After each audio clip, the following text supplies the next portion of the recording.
Hello, and welcome back to this playthrough of Warriors All-Stars. I am Scutless, and for this episode, we will be seeing what Plokta's moveset is all about.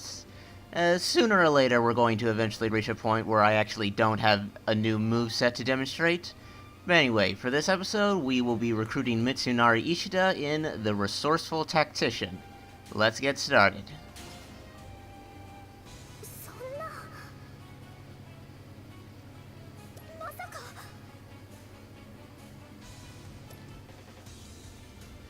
Alright, as usual, battlefield info first. We have ourselves, Zhao Yun, Jo Sung, and Mitsunari's an immediate ally officer. That's nice. And for our enemies, didn't Tamaki just say it was her brother here?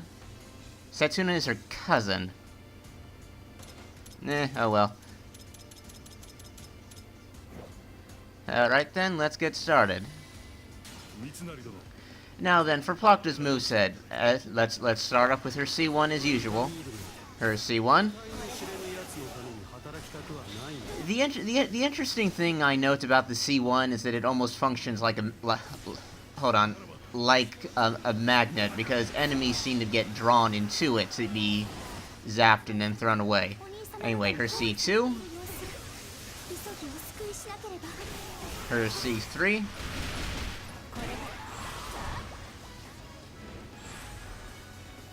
Her C4, I'm not very fond of this C4. With most Warriors characters, the C4 is frequently the attack of theirs that I use the most, but this one, it looks impressive and it hits everything around her, but it doesn't seem to go out very far.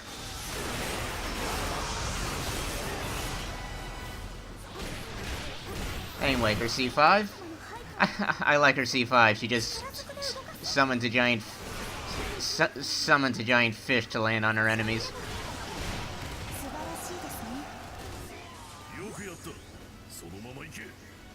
Oh, and next, her full normal attack combo as much as we've unlocked up to this point. Okay, someone with a musket interrupted me. Let's try that. Let's see her Muso attack. We'll try her normal attack combo again when there aren't ranged enemies around. And Kasumi used her special to completely avoid the Muso. Anyway, her full normal combo. There you go. As for Kasumi, let's get started with this.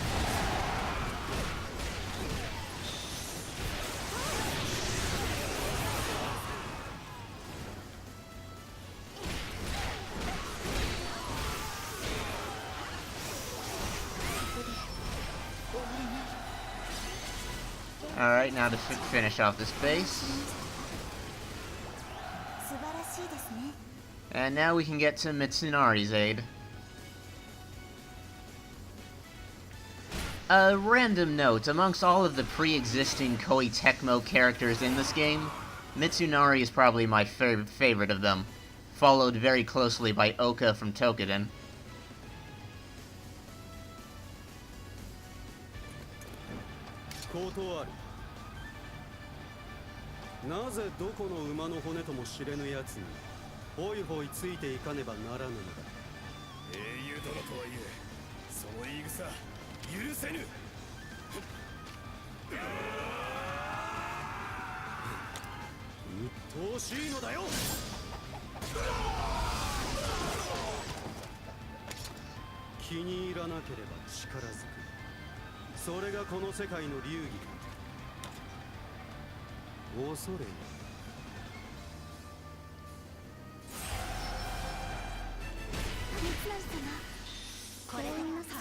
You know, while Mitsunari is my favorite of the pre-existing Koei Tecmo characters, I will mention that back in the Samurai Warriors games, I've never really been a big fan of his movesets. He did get a few very helpful new tricks in the Samurai Warriors 4 games, but my dislike for his moveset is what keeps me from playing as him all that much.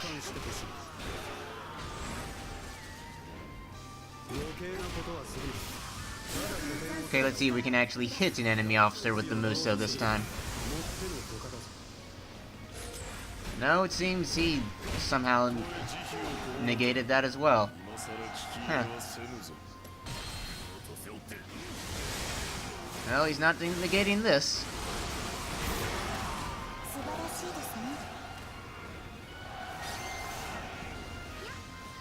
You know, earlier I said I did not like the concept of Lubu's support ability because I don't like sacrifice X to do Y sort of abilities in video games, but after using a bit, I find myself quite surprised at the sheer damage output of Lubu's support ability.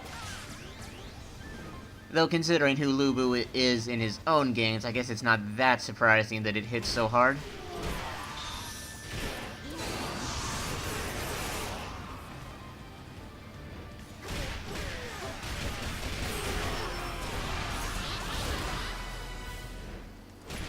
Anyway, despite my distaste for Plocta C4, I'd probably be more inclined to use her than I would be inclined to use Horo. Horo may be one of my more liked, one of my more liked Tokuden characters, but I just don't like how she plays in this game.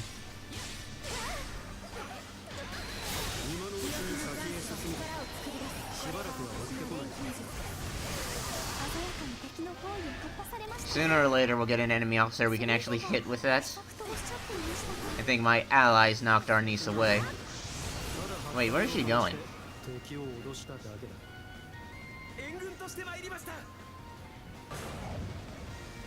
Oh wait, she may be trying to go to that flag on the bottom left.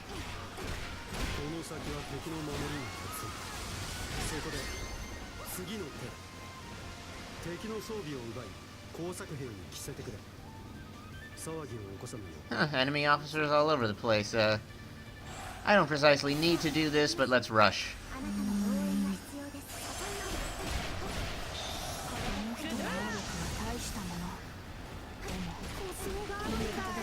Also, if you're wondering what makes new characters show up to start cheering for you in the middle of the rush, a new character appears every 150 KOs. Our last character will appear once I get 450. Yep, and there's Yuanji.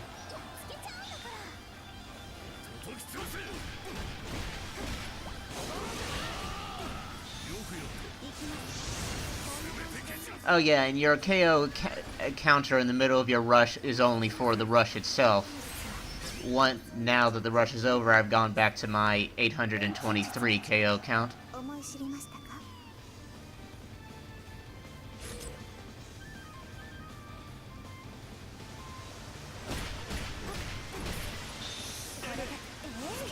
Yeah, her C4 isn't very good when you're chasing down an enemy because they won't stop and let themselves get hit by it.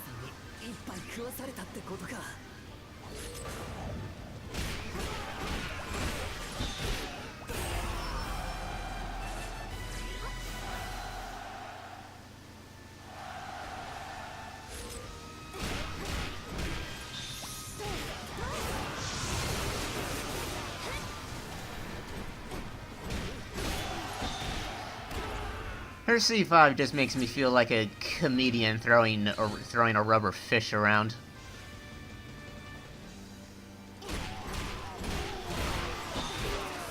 Anyway, our engineer seems to have stopped. I'm going to assume someone is attacking him, but let's take care of this base before we head over there.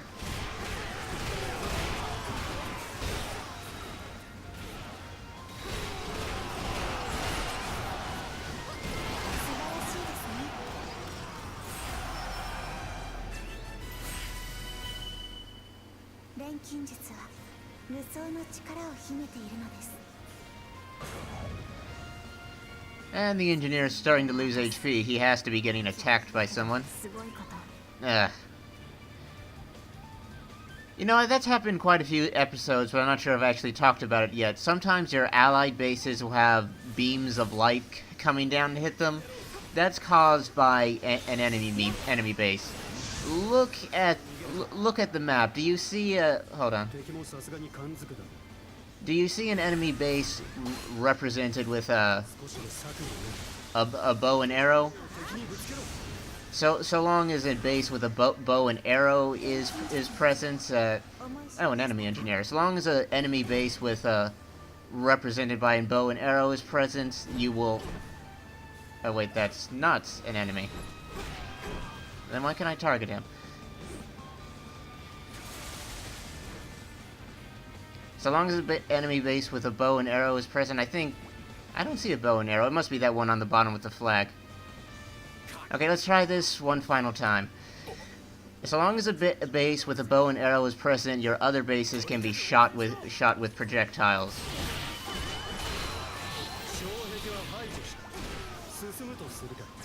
Conversely, if you're controlling that base, the enemy bases are the ones that'll be shot with those little energy projectiles.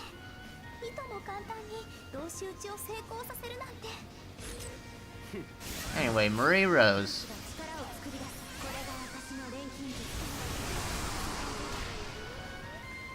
And she got behind me.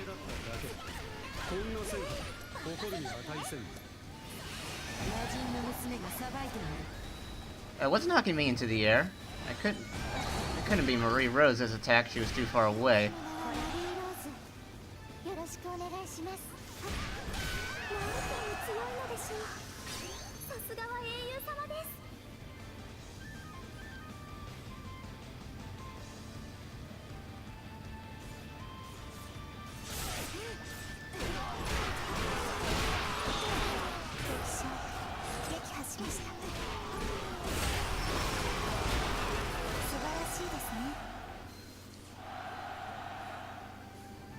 Ah, yes, that was the base represented by the bow and arrow. And now our enemy bases are the ones that get periodically barraged with little energy projectiles.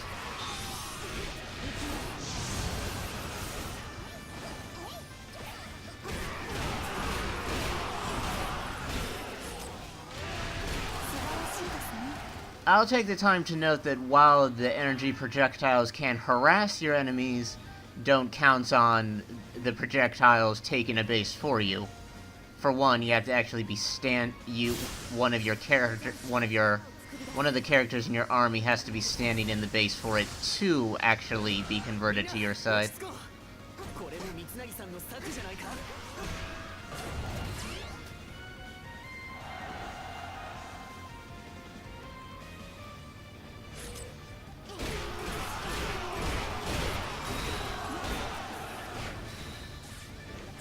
Huh. How long was that Mitsunari must reach the escape point objective on the screen? Just call me Captain Observation. Anyway, kinda wish I had Joe Song on the team for his speed buff.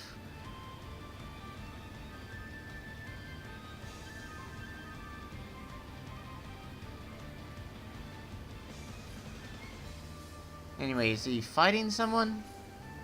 Yeah, there's Lagrina here.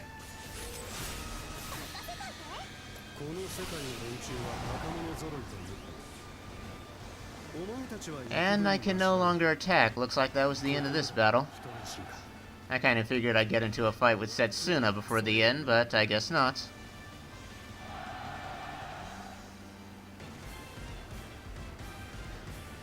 But anyway, that's Plocta's moveset for what we have leveled her up to unlock so far.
And here's our new character, Mitsunari Ishida.